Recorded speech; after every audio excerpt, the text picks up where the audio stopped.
study that shows that the uneven wealth distribution in America ain't gonna change unless there's some intervention. Over the course of 15 minutes, we watched through hidden cameras what happened. Quick recap. Brought in more than 100 pairs of strangers into the lab. Flip of a coin, randomly assigned one of the two to be a rich player in a rigged game. They got 2 times as much money. When they passed go, they collected twice the salary. And they got to roll both dice instead of one, so they got to move around the board a lot more. The rich player started to move around the board louder, literally smacking the board with their piece as he went around. We were more likely to see signs of dominance and nonverbal signs of displays of power. A bowl of pretzels positioned off to the side, it's on the bottom right corner there. That allowed us to watch participants' consumatory behavior. So we're just tracking how many pretzels participants eat. And those rich players start to eat more pretzels.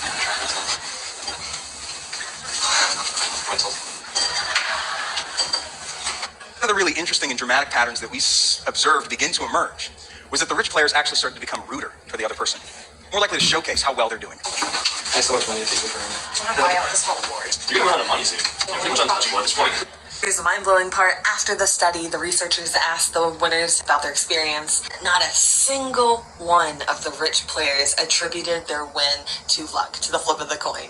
All of them attributed their win to this move that they made or that one, as the other person made a bad decision. And the rich players talked about why they'd inevitably won in this rigged game of Monopoly. They talked about what they'd done to buy those different properties and earn their success in the game. And they became far less attuned to all those different features of the situation, including that flip of a coin that had randomly gotten them into that privileged position in the first place.